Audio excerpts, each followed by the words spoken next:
Verset 8, nous le lisons dans le nom de notre Seigneur Jésus.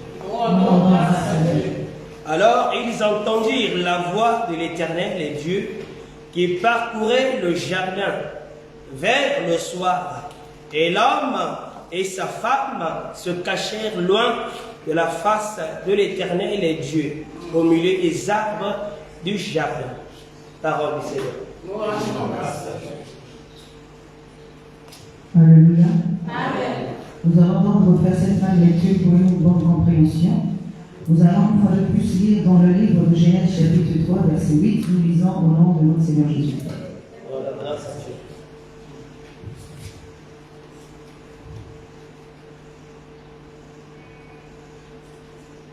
Alors, ils entendirent la voix de l'Éternel Dieu, qui parcourait le jardin vers le soir. Et l'homme et sa femme se cachèrent loin de la face de l'Éternel Dieu au milieu des arbres du jardin. Alléluia. Amen. Nous pouvons nous asseoir. Notre thème de cette année, c'est la grâce, tiré de Luc chapitre 1, verset 25. Le thème général de ce mois qui vient de débuter est la voix.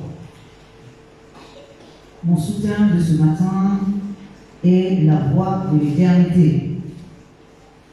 Alors je voudrais que vous puissiez répéter après moi la voix de l'éternité. La voix de l'éternité.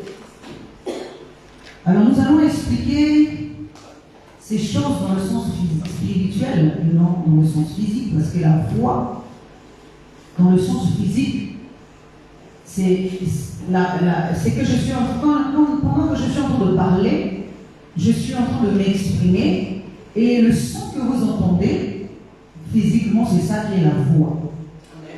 Amen. Amen. Mais spirituellement, la voix que l'esprit entend est différente de la voix physique. L'esprit entend la voix de l'enseignement. Il n'entend pas la voix physique, mais il entend la voix de l'enseignement. C'est pour ça que nous allons définir la voix ici comme l'enseignement. Alors, voici ce qui est écrit dans le livre de Galates chapitre 4, verset 24. Il est dit, dites-moi, vous qui voulez être sous la loi, n'entendez-vous pas la loi? Alléluia. Alors, nous allons comprendre ici que même la loi a une voix. Alléluia. Mais la voix de la loi n'est pas une voix physique.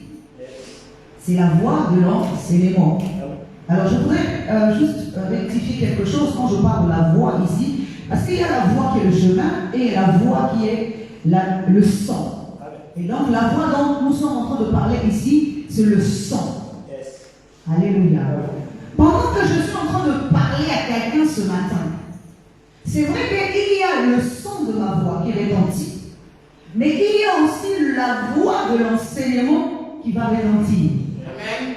Alors, le corps, certes, va écouter la voix de l'extérieur, c'est-à-dire le son de la voix, mais l'esprit, lui, va écouter le son de l'enseignement, c'est-à-dire la voix de l'enseignement. Amen.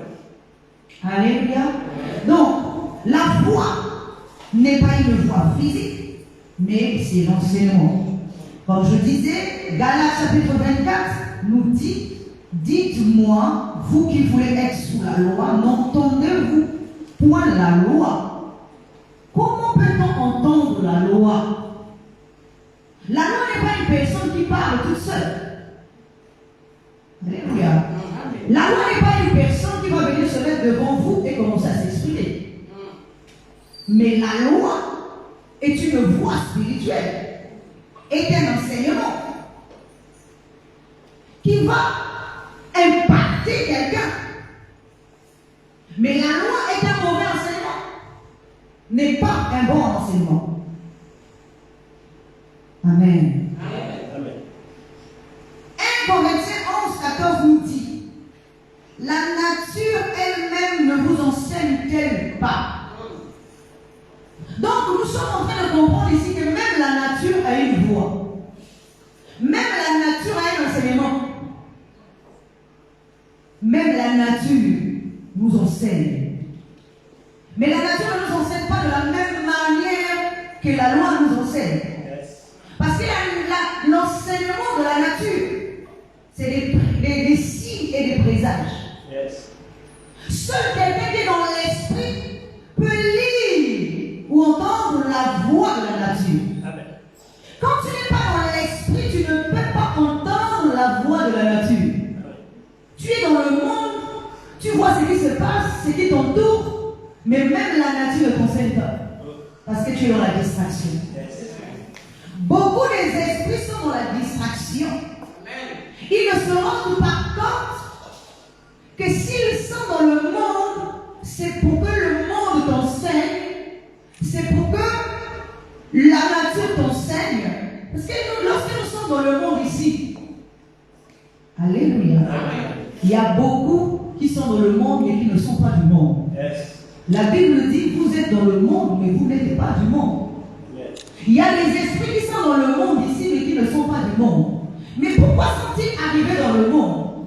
C'est justement pour apprendre. Pour ne pas que le monde puisse nous engloutir, mais pour que nous puissions triompher du monde. Alléluia. Pour que nous puissions triompher du monde. Le monde a un enseignement à donner. C'est pour ça que, vous savez, des fois il y a un adage qui dit, quand tu arrives quelque part dans un pays ou dans une ville, si tu vois tout le monde en train de danser avec un seul pied, toi aussi tu dois danser avec un seul pied. Alléluia. Amen. Maintenant je vais te dire, si ta nature n'est pas de danser avec un seul pied, tu dois danser avec tes deux pieds. Parce que tu n'es pas obligé de faire comme tout le monde. Alléluia. Alors ceux qui ne sont pas du monde et qui sont dans le monde ne font pas comme ceux du monde. Pourquoi? Parce qu'ils ne doivent pas danser un seul pied puisque le monde danse sur un seul pied. Alors eux ne peuvent pas danser avec un seul pied parce qu'ils se disent qu'ils ne sont pas du monde. Ils ne doivent pas faire comme le monde fait. C'est la même chose que je dis aujourd'hui à un esprit. Ce n'est pas parce que tu es dans un milieu que tu es obligé de faire comme tout le monde. Chacun de nous, nous avons une dispensation que l'esprit nous donne. Il y a d'autres qui sont enseignés par le corps, il y a d'autres qui sont enseignés par l'esprit, il y a d'autres qui sont enseignés par la divinité qui est en nous-mêmes. Amen. Amen. Ce sont les dispensations. Dans ces dispensations, il y a aussi une parole qui dit, la loi est venue par Moïse, mais la grâce et la vérité sont venues par Jésus. Parce que ce sont les dispensations. La loi est faite pour le corps, pour donner les limites au corps. Alléluia. Amen. La grâce est faite pour l'esprit, pour gracier l'esprit qui était autrefois fils de Dieu. Il faut qu'il y ait une grâce, parce que l'esprit s'est éloigné de ses origines spirituelles. L'esprit de l'homme s'est éloigné de son père, de sa maison paternelle. Et aujourd'hui, il se retrouve dans la maison de l'homme. Comme le fils prodigue, lorsque le fils prodigue revient chez lui, c'est normal qu'il soit reçu par le Père. Pourquoi? Parce qu'il y a eu un enseignement de grâce. Le Père est obligé de gracier celui qui s'est éloigné, celui qui s'est perdu, celui qui s'est égaré. Parce qu'il revient chez lui, dans sa patrie paternelle.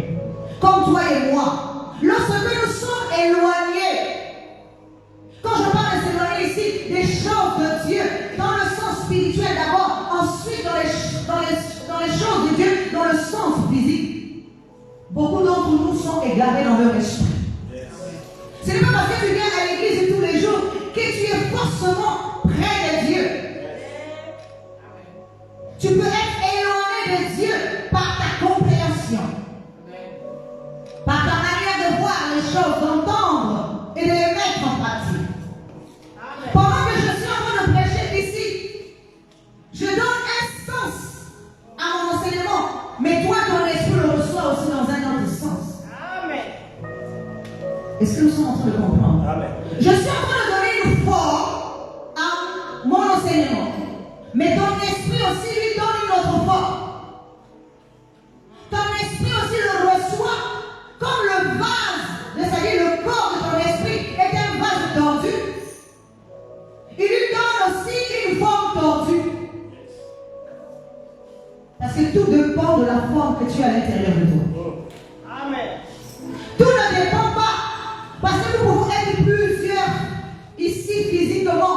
Mais chacun de nous a une forme intérieure qui est différente de l'autre. Et quand tu reçois, comment tu es en train de mettre, ou dans quel récipient tu mets, c'est que tu ressens, ou c'est que tu reçois. Quelle est la forme de ton récipient? Je peux déverser de l'eau ici. Ça va dépendre de la quantité ou de la capacité de ton corps. Tu peux être juste un petit verre qui reçoit un petit peu. Tu peux être un grand verre qui va recevoir beaucoup. Tu peux être aussi une bassine qui reçoit aussi plus. Tu peux être un fût qui reçoit encore plus. Ça dépend de la forme que tu as à l'intérieur. Alléluia. La nature nous enseigne, mais elle ne nous enseigne pas les signes et les présages que seul notre esprit peut comprendre. Et je veux dire encore à quelqu'un, quand la nature enseigne, personne de nous ne va enseigner à l'autre de comprendre ce que la nature est en train de nous enseigner. Mais c'est parce que nous sommes en train de grandir spirituellement et nous sommes capables d'entrevoir ce que la nature nous enseigne. Amen. Amen. Donc je disais que la loi a une voix, la nature aussi a une voix, et donc l'éternité aussi a une voix. Amen. Amen. L'éternité a une voix. C'est de cette voix que nous sommes en train de parler. L'éternité est un enseignement. L'éternité est une connaissance. L'éternité est la connaissance de la vérité. Alors, si je veux revenir sur le passage que nous avons lu au début de Genèse chapitre 3, verset 8, ici il est dit, alors qu'ils entendirent la voix de l'Éternel Dieu. Ici il s'agit de l'éternité, de la divinité éternelle, de la divinité originelle. Pas de ce que nous avons fait de Dieu aujourd'hui. Parce que chacun de nous aujourd'hui, nous avons fait de notre divinité, nous lui avons donné des formes bizarres. Et nous nous sommes appropriés de ce Dieu comme étant un Dieu personnalisé. Amen. Amen. Dieu au départ n'est pas un Dieu personnalisé. Il n'est pas un Dieu individuel. Il est un Dieu collectif. Il est un Dieu pluriel. Mais au fur et à mesure que je vais avancer, vous allez comprendre. Il est dit que l'éternel Dieu, donc ce n'est pas l'éternel Dieu qui parcourait le jardin, mais c'est la voix de l'éternel Dieu qui parcourait le jardin. Je prends un exemple. Le jardin ici, c'est toi et moi. Parce que si Dieu est à l'intérieur de nous, c'est que le jardin est aussi à l'intérieur de nous. Si Dieu est à l'intérieur de nous, il est dit que ne savez-vous pas que vous êtes le temple de Dieu qui habite en vous. Si Dieu habite en nous, donc le jardin également est au-dedans de nous. Et que Dieu n'a jamais quitté son jardin. Si l'homme est sorti du jardin, Dieu est resté dans le jardin. C'est pas ça. L'homme est sorti du jardin, ça veut dire que l'homme s'est détrôné ou encore dénaturé, mais Dieu est resté dans le jardin.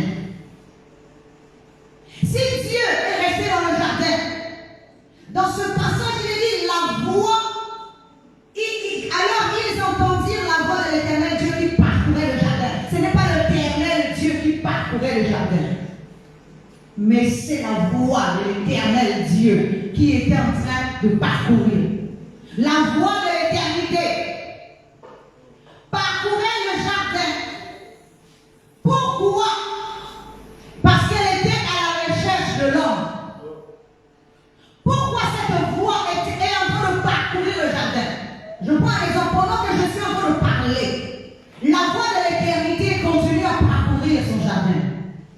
Elle est en train de chercher l'homme. Pas l'homme que nous sommes devenus. Elle est en train de chercher l'homme originel. Le premier homme. L'homme qui parlait avec Dieu. L'homme qui entendait Dieu. L'homme qui voyait Dieu. C'est de cet homme-là que Dieu est en train de chercher. Il l'entend, mais il ne voit plus Dieu. Alors, il dit qu'Adam et sa femme se sont cachés dans le jardin. Pendant que la voie est en train de passer, la voie de l'éternité cherche l'homme originel, l'homme divin. L'homme divin est passé où? L'homme divin est où? Il dit, vous êtes des dieux, pourtant vous mourrez comme des hommes. Cet homme divin est passé où? C'est celui-là que Dieu est en train de chercher. Il ne veut pas d'un homme éphémère, un homme qui meurt à tout bout des champs. Que ce soit la mort physique ou spirituelle, l'homme est en train de mourir. Ce n'est pas de celui-là que Dieu veut. Dieu veut d'un homme éternel. Et l'homme éternel, c'est celui qui parle avec Dieu à l'intérieur de lui. C'est celui qui est dans le corps de l'éternité. Il est dit qu'il parcourait le jardin vers le soir. Ce n'est pas n'importe quel moment de la journée que Dieu parcourait le jardin. En ce moment, nous sommes au temps du soir. Au temps où l'éternité est en train de venir vers l'homme pour essayer de récupérer l'homme, pour essayer de récupérer son corps, afin de faire de toi et moi un homme éternel. C'est pour ça qu'il multiplie les enseignements, donc la voix qui est en train de retentir. Amen. Amen. Alors, je vais encore te dire une chose. Ce n'est pas Dieu qui a appris à Adam à se cacher. Mais c'est Adam lui-même qui a découvert comment se cacher devant Dieu. Dieu n'a jamais appris à se cacher aussi. C'est un enseignement. C'est un enseignement de l'homme lui-même. L'homme pense qu'il va se cacher devant Dieu. Après avoir consumé ce qui est terrestre, il n'est plus dans la dimension de Dieu, donc de l'éternité. Il est rentré dans la dimension du temps. Nous sommes aujourd'hui dans la dimension du temps. Nous ne sommes plus dans la dimension de l'éternité. C'est dans la dimension du temps que l'homme peut se cacher.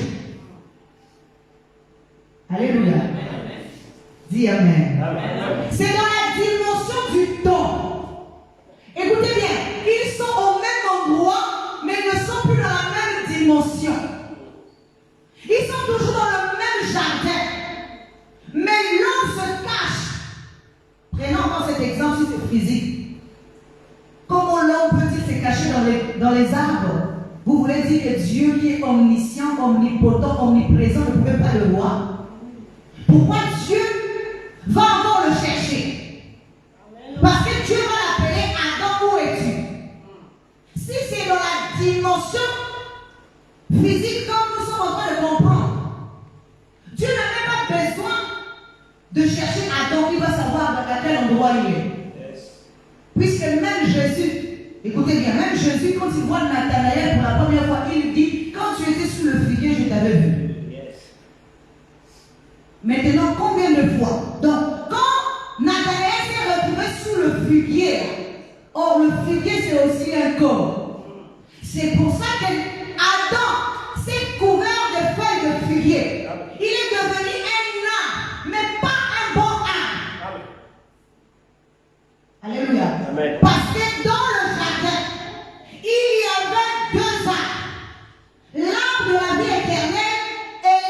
la connaissance du bien et du mal. Pourquoi j'affirme que Adam était un homme éternel, donc un homme divin et éternel? Parce que dans le jardin, Dieu lui avait juste interdit de manger un seul arbre. Il lui avait juste dit, tu mangeras de tout ce qui est là-dedans, mais tu ne toucheras pas de cet arbre-là, l'arbre de la connaissance du bien et du mal. Mais tout le reste, donc y compris l'arbre de la vie éternelle, Adam pouvait le consommer. Il n'était pas interdit à Adam de le consommer. Ça veut dire qu'Adam consommait l'éternité. Parce que l'éternité, là, est un corps. L'arbre de la connaissance du bien et du mal est un corps. L'arbre de la vie éternelle aussi est un corps. Mais Adam, alléluia, écoutez bien, Adam est sorti non seulement de l'éternité, il a consommé l'arbre de la connaissance du bien et du mal, c'est-à-dire qu'il est rentré dans le temps. Il est rentré dans ce qui est éphémère, parce que le temps c'est ce qui est éphémère, ce qui ne perdure pas.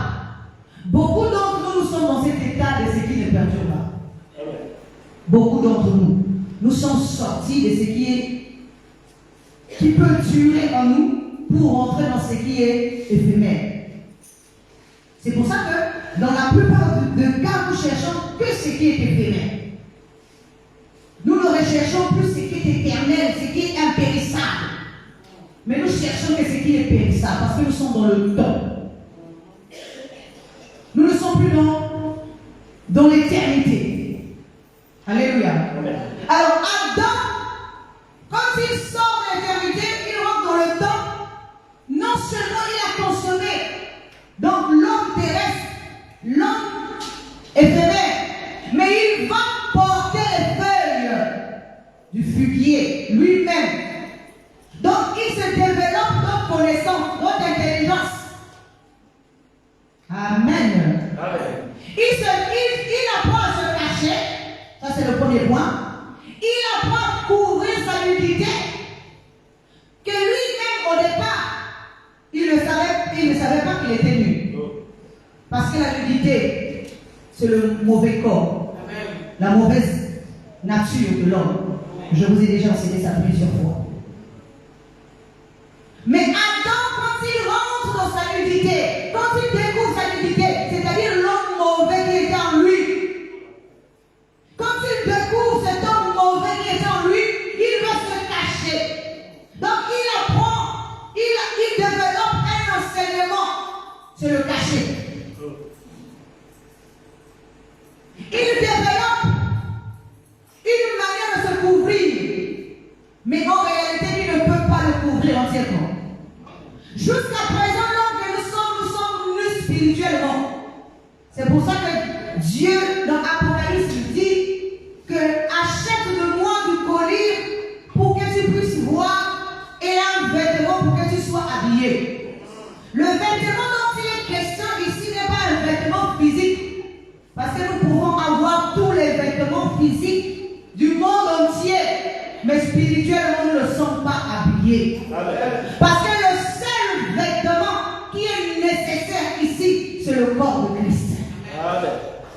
C'est pour ça qu'il est dit, vous qui avez été baptisés en Christ, vous avez revêtu Christ.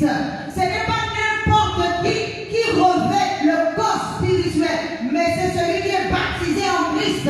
Et quand je parle du baptême, ce n'est pas l'eau physique, c'est rentrer dans la connaissance du Fils. C'est rentrer dans la connaissance du Fils qui est le baptême de l'Esprit. Vous qui avez été baptisés en Christ, vous avez revêtu Christ. Vous n'êtes plus nus, mais vous êtes habillés. Amen. Amen. Acclame le Seigneur.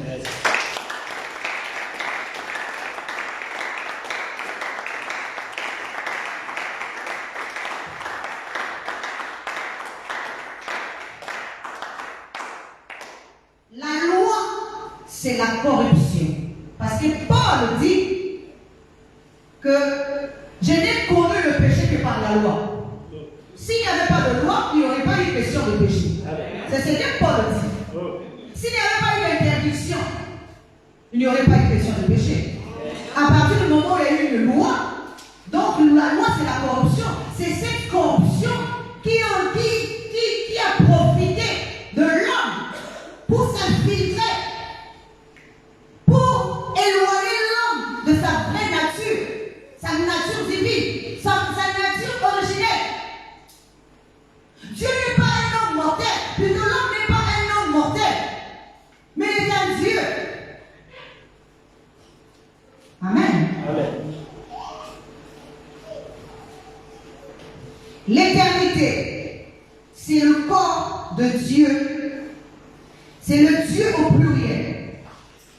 Il n'est pas le Dieu au singulier. Parce que Adam qui est dans le jardin n'a pas connu Dieu au singulier.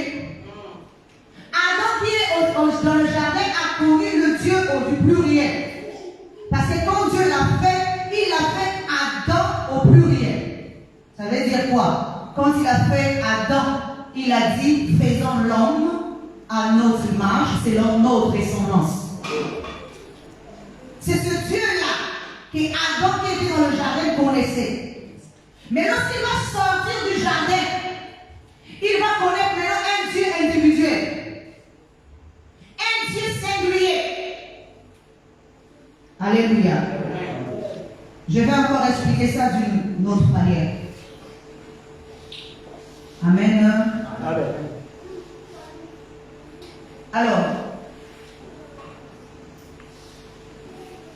lorsque Adam sort de l'éternité, il rentre dans le corps éphémère, c'est-à-dire dans le temps. Or, la parole de Dieu nous dit, lorsque Dieu a créé toutes choses au commencement, il est dit que Dieu a mis les luminaires, les étoiles, la nuit, le jour. Alléluia. Je voudrais maintenant vous expliquer quelque chose pour que vous puissiez comprendre. Est-ce que vous savez que les luminaires, la nuit, le jour, ou encore les étoiles qui ont été placées dans le ciel, ne sont pas fils de l'éternité? Amen. Alléluia. Alléluia. Ils sont fils du temps. Parce que c'est le temps qui a besoin de te guider. C'est le temps qui a besoin d'être présidé. Quand Adam était dans le jardin, il avait Dieu qui le guidait. Quand il sort dans le jardin, il devient un homme vieux qui est guidé par quelqu'un d'autre. C'est pour ça que la parole de Dieu nous dit, lorsque tu es jeune, tu vas où tu veux, tu marches où tu veux, mais lorsque tu deviens vieux, c'est quelqu'un d'autre qui te prendra, qui te guidera, qui t'emmènera même dans les endroits que tu ne voulais pas y aller. Même les endroits que tu ne voulais pas aller. Ça veut dire quoi? Si tu fais grandir le mal au-dedans de toi, si tu ne préserves pas ta jeunesse, tu vieilliras spirituellement et un autre esprit te prendra en charge. Un autre esprit te guidera, de gré ou de force, il te conduira. Parce que cet esprit sera que toi et toi-même. C'est l'enfant que tu auras enfanté. Et l'enfant que tu auras enfanté là, c'est l'enfant du mal. Et le mal te guidera, il t'emmènera où tu veux. Même pas où tu veux, mais où il veut. Il t'emmènera même aux endroits que tu ne veux pas y aller. Ça veut dire que tu vas aller faire du mal à quelqu'un sans même que toi-même tu le veux. Tu ne te contrôles plus, mais c'est l'esprit du mal qui te contrôle, qui t'emmène à gauche, qui t'emmène à droite. C'est ça que ça veut dire. Quand tu vieillis spirituellement, tu n'as plus de force. Tu as perdu ta jeunesse spirituelle. Tu es rentré dans la vieillesse spirituelle. Tu es devenu un vieil homme. Et le vieil homme est guidé et conduit par le mal. Tu deviens un vieux. C'est pour ça que la Bible dit, ayant revêtu l'homme nouveau, qui se renouvelle dans la connaissance de Dieu. L'homme nouveau ne vieillit pas. Mais l'homme nouveau se renouvelle dans la connaissance de Dieu. Il demeure un jeune pour toujours. Parce que chaque jour il se renouvelle. Il n'est pas guidé par quelqu'un d'autre. Il est guidé par le Dieu qui est à l'intérieur de lui. Les luminaires ici deviennent nos guides, nos maîtres. Je vais te dire une chose. Quand je parle ici, je suis un maître. Spirituellement parlant. Quand je parle ici, je suis une étoile. Spirituellement parlant. Alléluia. Puisque tu es guidé par moi, ça veut dire que quelque part, je suis en train de te conduire, de t'emmener. Si moi-même je suis un aveugle, je t'emmènerai aussi dans le trou là où je vais tomber. Est-ce que nous sommes en train de comprendre? Si je suis un aveugle, toi et moi, puisque moi-même je suis aveugle, toi aussi tu es un aveugle, alors je te prends à la main et nous allons tomber dans le même trou. Amen. Mais si tu écoutes celui qui est à l'intérieur de toi, qui va faire de toi le corps éternel, qui va faire de toi un corps de lumière véritable, tu n'auras plus besoin de moi, tu n'auras plus besoin d'une étoile pour te guider, tu n'auras plus besoin d'un maître, tu n'auras plus besoin du soleil pour te guider, tu n'auras plus besoin de la lune pour te guider, parce que soit c'est la lune, soit c'est le soleil qui nous guide. Alléluia. Et lorsque nous rentrons dans l'éternité, nous avons une seule voie, un seul corps, un seul enseignement, c'est la voie de la vérité. Alléluia. C'est pour ça que je vous ai toujours dit, ne vous dépendez pas de moi, mais dépendez de Dieu à l'intérieur de vous. Ne dépendez pas de moi. Ne faites pas en sorte de me faire plaisir, mais faites plaisir au-dedans de le Dieu qui est au-dedans de vous. Parce que moi, vous pouvez me faire plaisir autant que vous voulez, mais Dieu qui est au-dedans de vous, ça ne passera pas. Parce qu'il veut que tu lui fasses à lui plaisir. C'est pour ça que je dis, quiconque enseigne doit enseigner à l'homme à chercher le véritable Dieu qui est au-dedans de lui. Quiconque enseigne n'enseigne pas l'homme de dépendre de lui. Quiconque enseigne doit enseigner l'homme de dépendre à Dieu qui est au-dedans de chacun de nous. Moi-même, je dépends de ce Dieu et je t'apprends à dépendre de lui. Je ne t'apprends pas à dépendre de moi, mais je t'apprends à dépendre de ce Dieu-là. Parce que moi-même, je dépends de lui. Comment moi, je vais dépendre de lui et toi, je vais te faire dépendre de moi. Alléluia. Là, il y a un souci. Là, je deviens aveugle. Et je te montre aussi à devenir aveugle. C'est moi qui tue tes yeux spirituels. Parce qu'au lieu que je t'ouvre les yeux de l'éternité, je suis en train de t'ouvrir les yeux de l'homme. Pour que tu continues à aimer l'homme. Amen. Alors, je disais que tous les luminaires ne sont pas fils de l'éternité.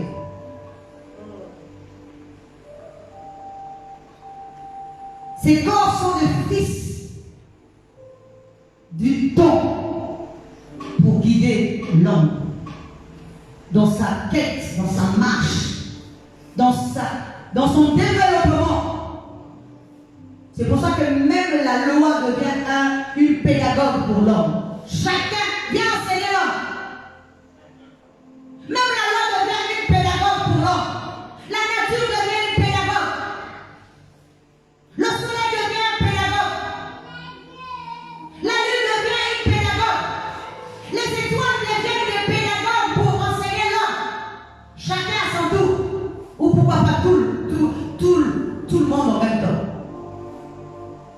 Ou tous en même temps. Parce que nous nous laissons écouter. Nous laissons nos oreilles écouter tout ça là. Alléluia.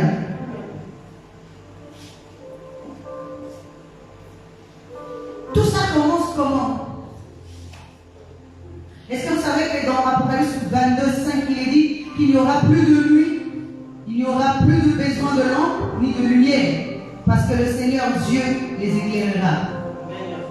Dans l'éternité, il n'y a plus besoin de tout ça. Parce que lorsque nous devenons de Dieu, Dieu nous enseigne lui-même. Lorsque nous devenons de Dieu, Dieu nous enseigne lui-même. Et il nous enseigne à l'intérieur de nous. Il ne nous enseigne pas à l'extérieur, mais il nous enseigne à l'intérieur. Alléluia.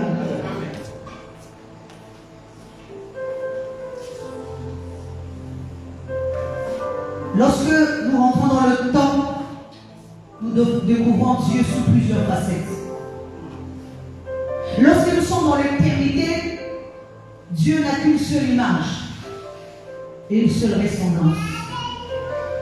Mais lorsque nous rentrons dans le temps, nous découvrons Dieu sous plusieurs facettes, sous tous ses attributs. Ça devient un système polythéisme. Ça veut dire de Dieu qui est multiplié. Ou encore de plusieurs dieux. Ou plusieurs divinités. C'est ça qu'on appelle le polythéisme. Je vais vous donner un exemple pour que vous puissiez comprendre. La première fois que Dieu se présente à Abraham, il se présente à Abraham sous une forme. Je ne veux pas citer toutes les formes que Dieu s'est présenté à l'homme. Amen. Quand il se présente à Abraham, il ne se présente pas sous la forme plurielle. Il se présente sous la forme individuelle. Amen. Amen. Voici ce qu'il dit. Je suis le Dieu Tout-Puissant. Amen. Il dit à Abraham, je suis le Dieu Tout-Puissant. En d'autres mots, ça veut dire El Shaddai. Amen. Plus tard, il va se présenter à Abraham sous deux formes. Amen. Acclame le Seigneur.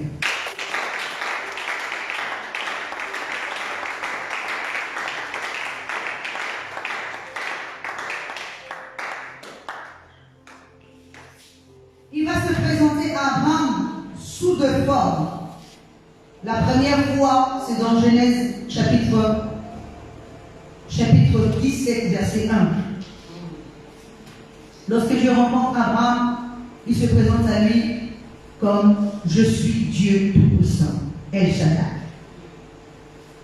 Et la deuxième fois, il est dit que Abraham aussi va lui donner un nom. Alléluia. Genèse 22, 14. Jéhovah Jireh, l'Éternel pourvoit. Alors, pour ne citer que ça, mais quand Dieu se présente au fil du temps et au fur et à mesure que l'homme est en train d'évoluer, il se présente à cet homme-là, dans le temps, sous plusieurs formes. Jéhovah Jireh, Adonai. Parce que c'est un attribut de Dieu. Et donc, l'homme va connaître Dieu sous ses différents attributs. C'est pour ça que je disais que c'est le système-là de connaître Dieu sous plusieurs formes, plusieurs noms, et même Dieu laisse l'homme lui donner des noms, devient du polythéisme. Alléluia. Ça devient du polythéisme. Pourquoi? Parce que Dieu se fait connaître à l'homme sous plusieurs noms, plusieurs formes. La Bible nous dit une chose, qu'il y a 4 personnes qui ont vu Dieu. La première question que nous devons nous poser, Dieu est-il un homme pour que nous puissions le voir? D'abord, sous quelle forme nous le voyons? Sous quelle image nous allons le voir? Est-ce que nous connaissons d'abord la première image de Dieu? Pour que lorsque nous allons le voir, nous allons comparer cette image à celle que nous avons vue.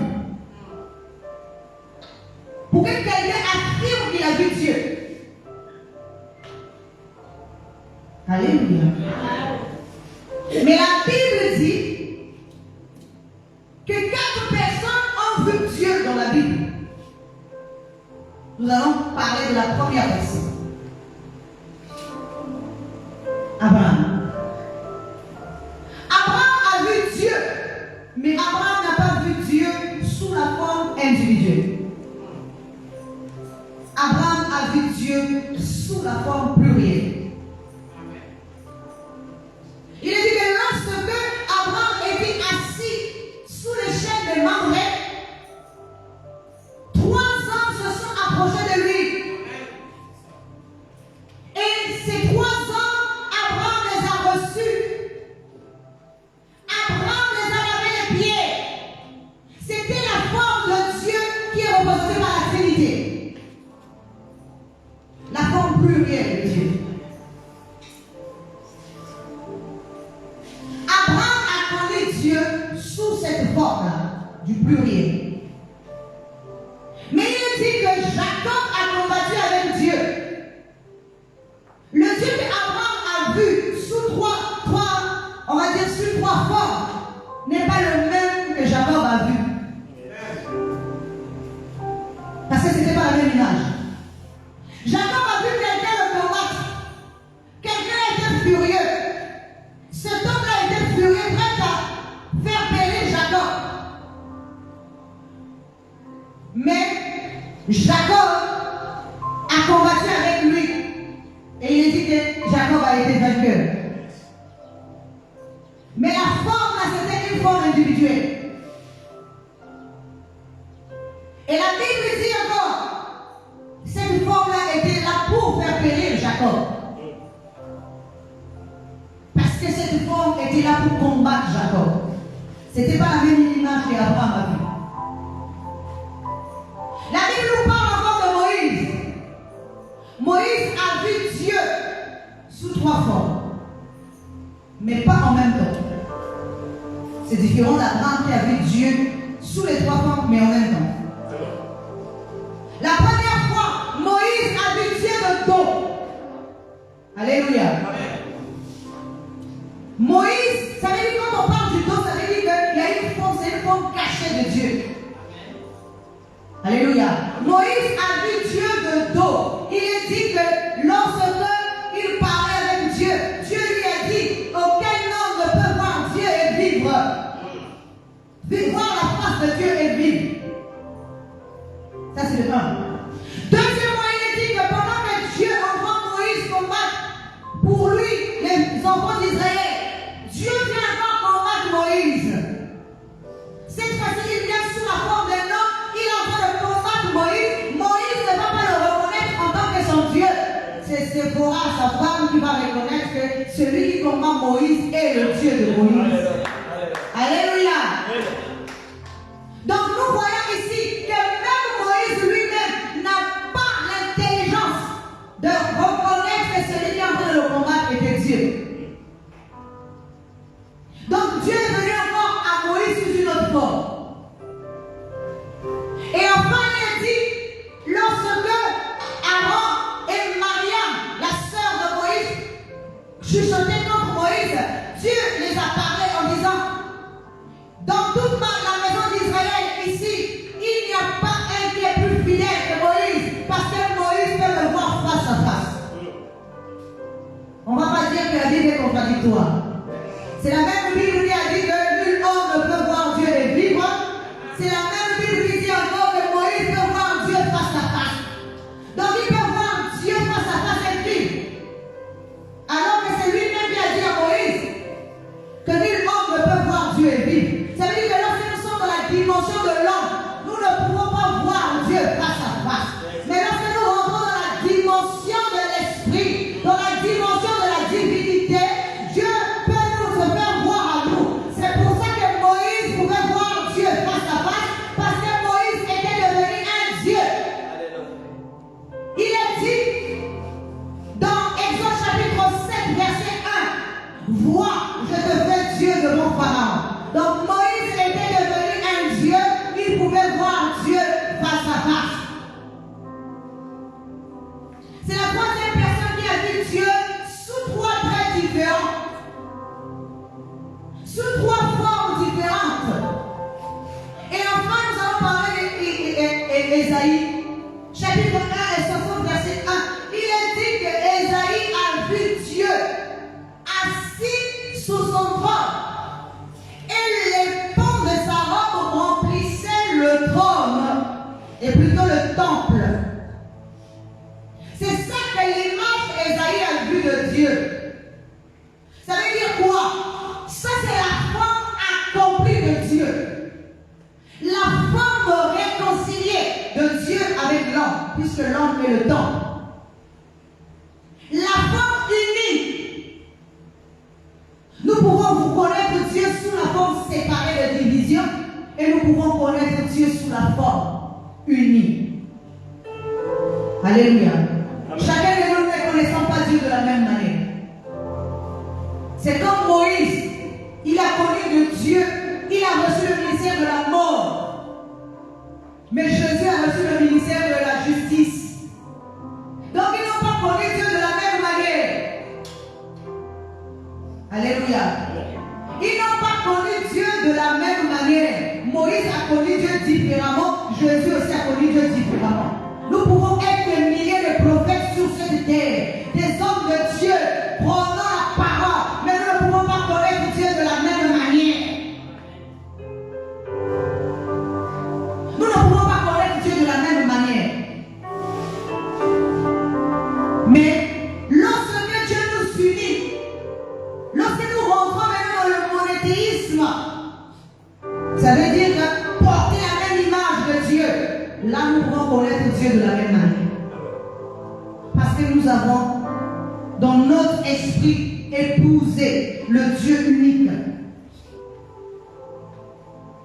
Un système où l'homme porte la seule image, qui est le Christ.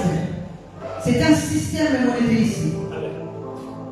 Un système spirituel que l'homme va accepter. Ça veut dire de porter l'image. Parce que là où nous sommes ici, et physiquement, nous avons des belles images, mais spirituellement, si on nous regarde bien, des fois, il y en a d'autres qui ressemblent au gorille. Il y en a d'autres qui ressemblent au chien. Il y en a d'autres qui ressemblent au serpent. Parce que chacun de nous, spirituellement, nous sommes dans une image différente de l'autre. Mais lorsque nous portons maintenant la même image spirituellement parlant, c'est-à-dire celle de Jésus-Christ, à ce moment-là, nous rentrons dans le monothéisme spirituel. Parce que nous ressemblons à un seul Dieu, le véritable, l'originel, ou l'origine de l'homme. Parce que nous sommes dans le monothéisme. C'est un système où nous tous nous portons la même image. 2 Corinthiens 3, 18 nous dit: nous tous qui, le visage découvert, contemplant comme dans un miroir la gloire du Seigneur, nous sommes transformés en la même image de gloire en gloire, comme par le Seigneur l'Esprit. Lorsque nous contemplons le même miroir, nous tous, il a dit le visage découvert. Le visage découvert ici, ça veut dire que voilé. Là où nous sommes ici spirituellement, il y a des gens qui ont le visage voilé, spirituellement parlant. Tu marches physiquement, tu n'es pas voilé, mais spirituellement, tu es un homme voilé, tu es une femme voilée. Alléluia.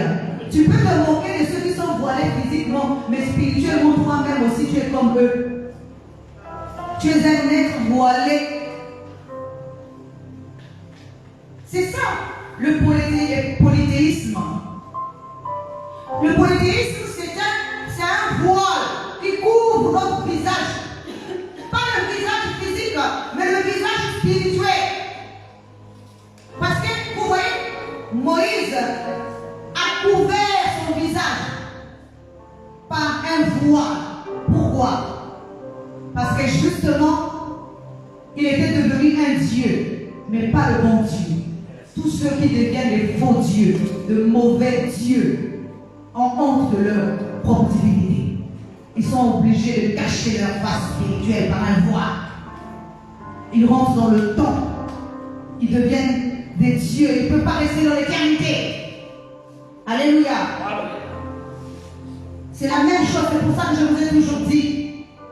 Vous devez faire attention à ce que vous faites dans la vie. Ne devenez pas des faux dieux. Ne faites pas de mal à qui que ce soit, ni à quoi que ce soit. Parce que tu n'as pas la vie de quelqu'un dans tes mains. Tu n'es pas Dieu sur quelqu'un. En contraire, celui qui est en face de toi, c'est ton frère. Il est ton prochain.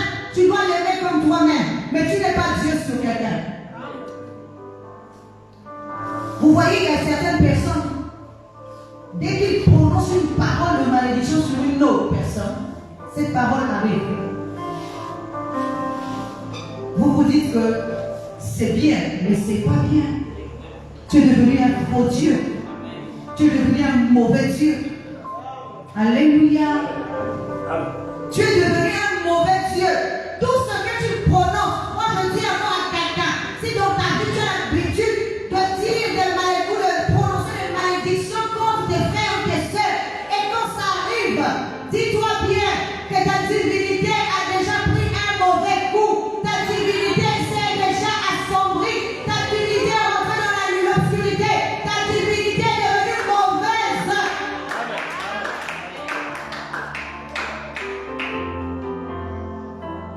Ou encore, quand quelqu'un t'a fait du mal et qu'il lui arrive quelque chose dans l'avenir, tu vas dire c'est bien fait pour lui. Ça veut dire que ta divinité là est une mauvaise divinité.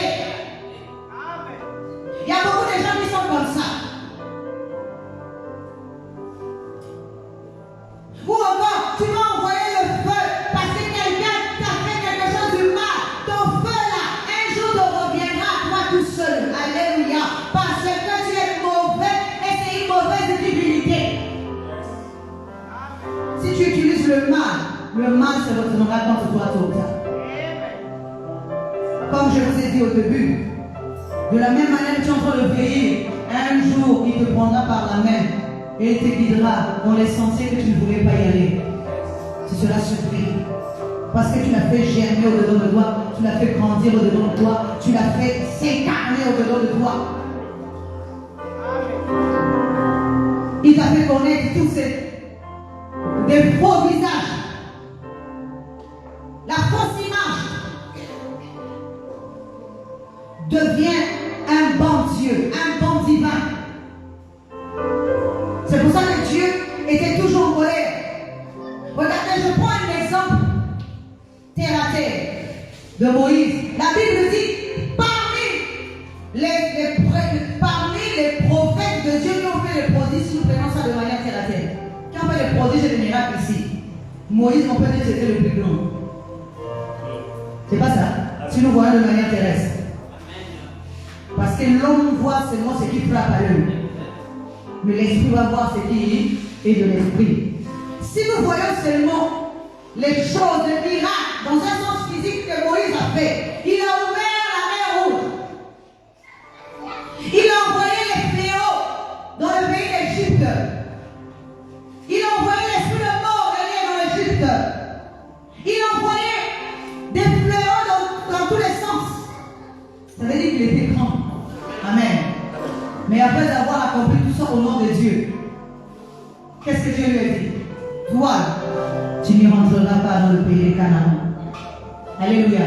Pourtant, on peut dire que Moïse a connu Dieu. Moïse a marché avec Dieu. Dieu lui a donné les capacités. Dieu a travaillé avec lui. Dieu lui a accordé tout ça. Alléluia. Mais au moment de rentrer dans le pays de Canaan, Dieu va dire à Moïse, monte sur le mont Horeb, cette montagne-là. De loin, tu verras le pays de Canaan. Mais toi, tu n'y rentreras pas. Alléluia. Parce qu'il était dans le mal. Il ne peut pas rentrer avec le mal dans le pays de Canaan. Il dit, tu regardes ça de loin. Tu vois ça de loin, mais tu n'y rentreras pas.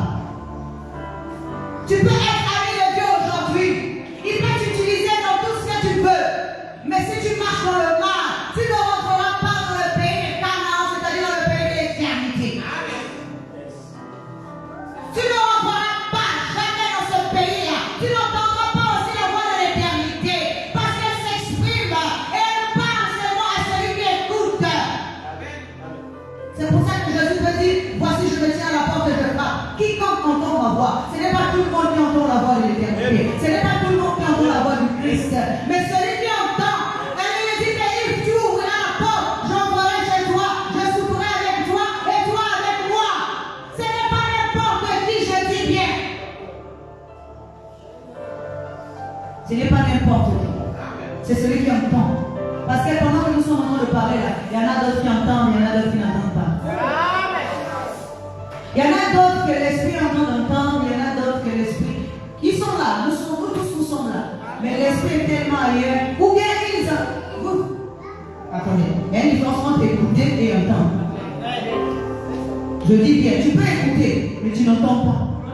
C'est pour ça que la Bible dit que celui qui a des oreilles pour entendre, entendre. Tu peux écouter, mais tu ne m'entends pas. La Bible dit que celui qui a des oreilles pour entendre, entendre. Tu dois avoir des oreilles qui entendent. Pas les oreilles physiques, mais les oreilles spirituelles pour entendre. Sinon, tu viendras ici, tu vas écouter. Ton esprit ne va rien capter. Que celui qui a des oreilles pour entendre, entende. Que tes oreilles spirituelles s'ouvrent pour entendre les choses de Dieu. Ne sois pas voilé. Ne deviens pas une pierre d'achoppement pour les autres. Parce qu'il y a d'autres qui deviennent des pierres d'achoppement pour les autres. Sache que quand tu deviendras une pierre d'achoppement, Dieu te demandera des comptes. Tu ne peux pas rentrer dans le pays des Canaan, dans l'éternité des dieux, en étant une pierre d'achoppement. Tu ne peux pas être, alléluia, un aveugle qui conduit d'autres aveugles. Tu dois être un voyant. Regardez ce que Jésus dit aux pharisiens et les scribes. Il leur dit, vous êtes des tombeaux blanchis. À l'extérieur, vous paraissez beaux. Mais à l'intérieur, vous n'êtes qu'un tas des ossements. Est-ce que vous savez qu'il y en a d'autres qui sont bien habillés à l'extérieur? Tu peux t'habiller avec tous les vêtements chers possibles. Tu es bien habillé, tu es propre, tu es même parfumé. Dès que tu rentres là-bas, depuis la porte là-bas, ton parfum est de dégager physiquement. Mais à l'intérieur de toi, tu es un tombeau blanchi. Tu es une tombe. Parce qu'à l'intérieur de toi, ton esprit est mort. Ton esprit est mort. C'est pour ça que Jésus dit, mais vous les pharisiens, vous êtes des tombeaux blanchis. Vous êtes bien orés à l'extérieur, mais à l'intérieur, vous êtes un tas des ossements. Amen. Quand l'éternité passe, alléluia. L'éternité, quand elle commence à parler, elle a une voix pour réveiller tous les ossements desséchés. Amen. Vous voyez, je vais prendre l'exemple de Ézéchiel. On ne peut jamais former un corps sans d'abord commencer par rassembler les os. On prêche d'abord aux os avant de prêcher à la chair. Si on ne rassemble pas les os, quand Ézéchiel commence à prophétiser sur les os, Dieu lui a dit, tu vois ces os-là, ça c'est les ossements. Est-ce que tu es sûr que ces os-là peuvent vivre? Alléluia. Il dit prophétise sur ces os. Ça veut dire quoi? Si le morceau de ton bras là, si l'os de ton bras était au nord, si l'os était au sud, si l'os s'est retrouvé à l'ouest là-bas, lorsque Ézéchiel va commencer à prophétiser, ça veut dire qu'on va commencer à parler. Lorsqu'il va commencer à parler et que la voix de l'éternité commence à retentir, il faut que les ossements commencent à se former. On ne peut pas donner une forme à un corps sans commencer d'abord par l'armature. La structure, le fondement, la base de la divinité. Les ossements représentent la divinité de l'homme. C'est la partie la plus solide de l'homme. L'homme que nous sommes ici, nous avons une partie solide. La même manière que l'homme physique est constitué, c'est l'homme spirituel aussi est constitué de cette même manière. Mais sa partie la plus solide, c'est les os. Et ces os-là, c'est la divinité de l'homme. C'est pour ça que la divinité de l'homme ne peut pas mourir. Amen. Dis Amen. C'est pour ça que vous voyez le jour où on a placé Jésus sur la croix et que Jésus est mort. On a descendu Jésus avec les deux brigands. Il est dit qu'on a brisé les os des deux autres brigands. On n'a pas pu briser les os de Jésus. Ça veut dire qu'on détruit la divinité terrestre. Alléluia. On doit détruire, on doit briser les os afin qu'ils ne réagissent plus. Parce que si les os ne sont pas brisés, quand il y aura une prophétie, alléluia, ces os-là peuvent encore se remettre ensemble et revivre. Alléluia. Ou encore, quand il y aura un corps qui sera s'approcher de l'ossement, l'os peut revivre. Alléluia. C'est pour ça que Élisée était dans la tombe, étant devenu des ossements. Un corps s'est approché de lui, il a communiqué toute la vie qui était en lui, il a communiqué la vie dans l'homme mort, afin que l'homme mort ressuscite. Alléluia. Afin que l'homme mort ressuscite.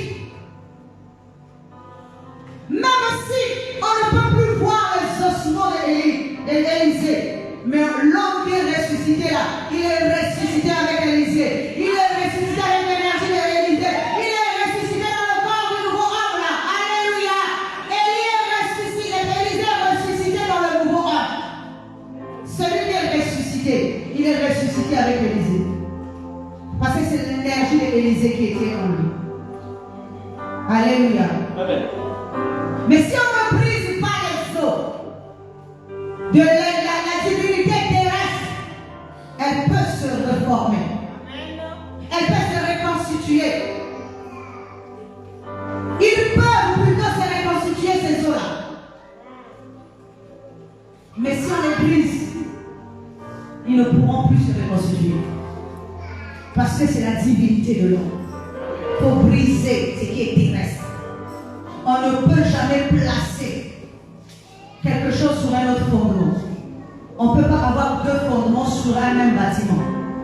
Il faut d'abord détruire le premier fondement et on va placer le second fondement. C'est ça les choses de Dieu. Alléluia.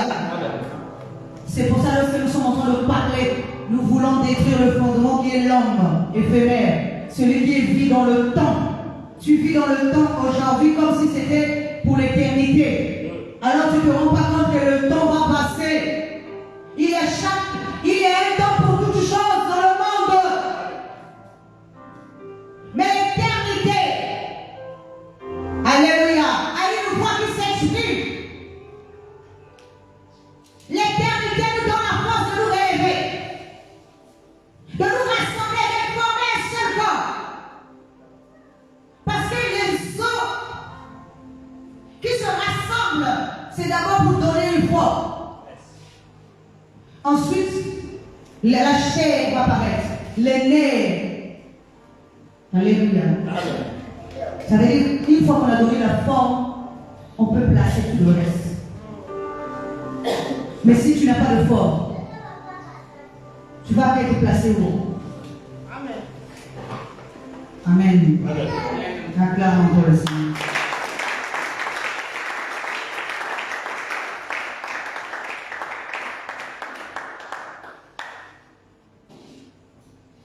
Alléluia. Amen. Alors,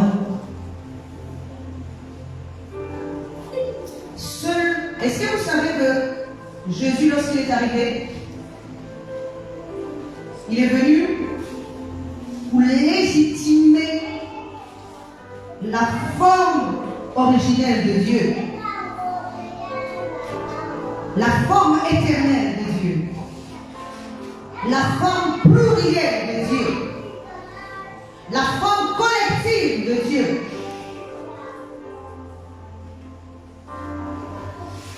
C'est pour ça qu'il dit, tous ceux qui sont venus avant moi ont été des brigands et des voleurs. Un voleur ne vient que pour égorger, pour détruire. Et quand il dit ceux qui sont venus, il parle de qui? Il parle de tous ces enseignements qui sont venus avant lui. Parce que lui, il dit qu'il est la lumière du monde. s'il est la lumière du monde, ça veut dire qu'il est la véritable, ou le véritable Seigneur.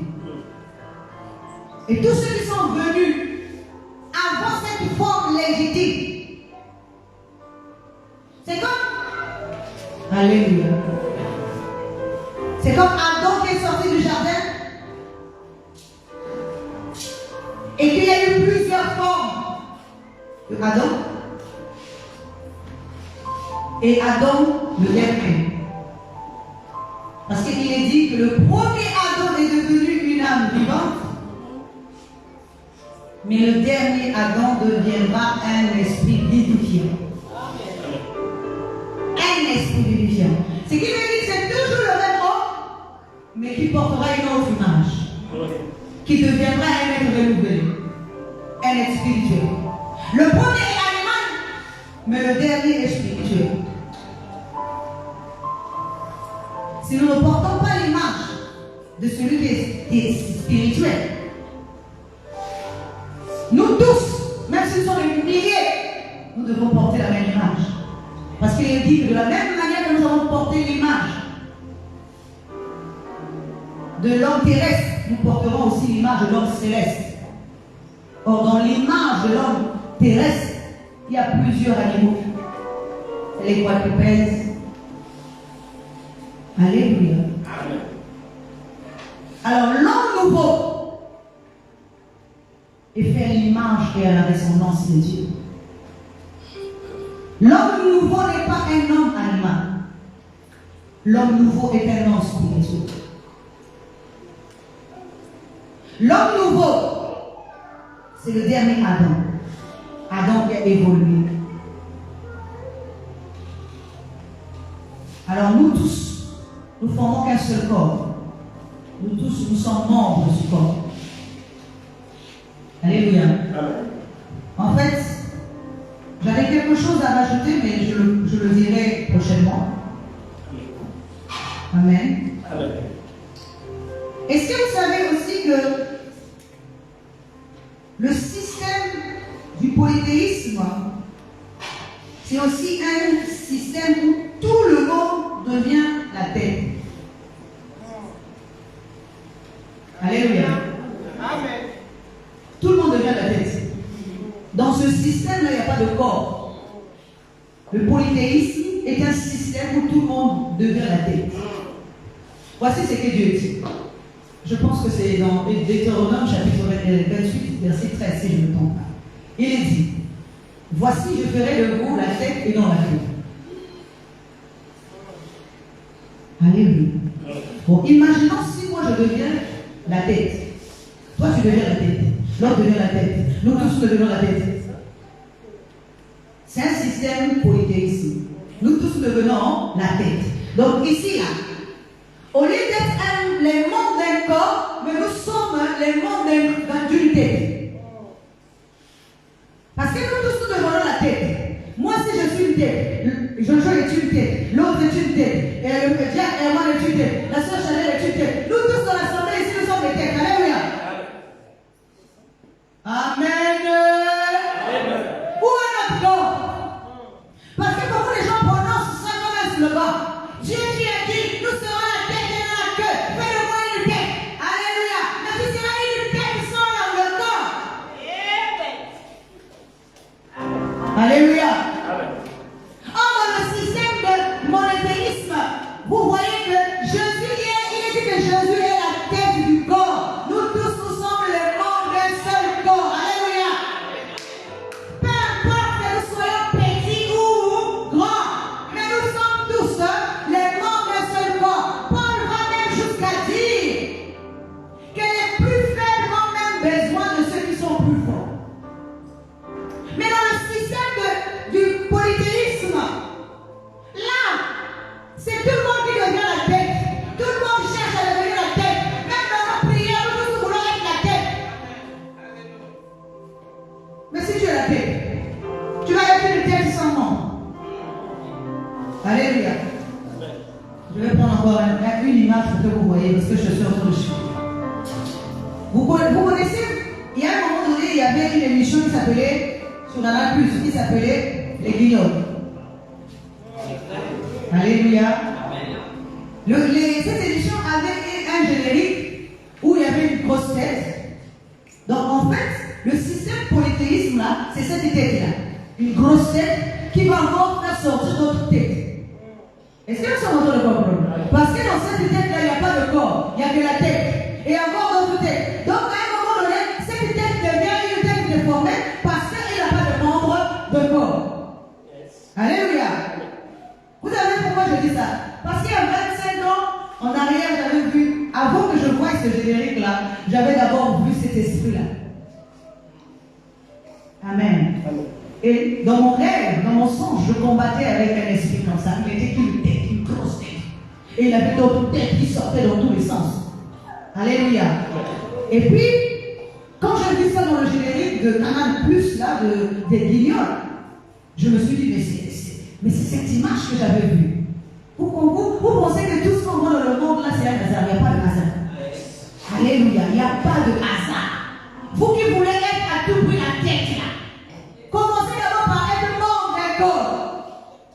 Sinon tu vas être la tête. Alléluia. Tu vas te retrouver dans un corps. Le corps là aussi c'est une tête. Mais oui, parce que le corps de cette tête là c'est elle-même la tête. Et toi, tu vas te retrouver dans ce corps-là, dans ce système-là. Non. Commence par devenir un système collectif qui n'a qu'un Dieu unique, donc une seule image à porter. C'est ça qui va t'aider à devenir membre, à aimer les autres. Pourquoi aujourd'hui nous n'aimons pas les autres? Pourquoi aujourd'hui nous ne considérons pas les autres comme nos membres de notre corps, comme notre propre, nous-mêmes, comme notre prochain, parce qu'ils ne sont pas encore dans le véritable système du monothéisme ou encore du collectivisme. Parce que si je suis dans le collectivisme, je vais aimer mon prochain comme moi-même, parce que dans ma tête, je vais le considérer comme moi. Et je saurai également qu'il fait partie de mon corps. Il est membre du corps de Christ. Je dois avoir de la considération pour lui, quel que soit ce qu'il incarne. Ça se passe d'abord dans la tête. Tant que nous n'aurons pas ça inscrit, nous allons continuer à nous retrouver comme des individus dans un corps qui est une tête. Et nous-mêmes, nous devenons une grosse tête encore. C'est-à-dire, dans cette tête-là, il y a tellement de têtes que nous n'avons plus de forme, que le corps-là n'a pas une forme en réalité. Parce qu'il y a trop de têtes, des petites têtes. Une grosse tête avec plusieurs têtes. Alléluia. Amen. J'aimerais que tu dises, au nom de Jésus, ça ne m'arrivera pas. Non, dis au nom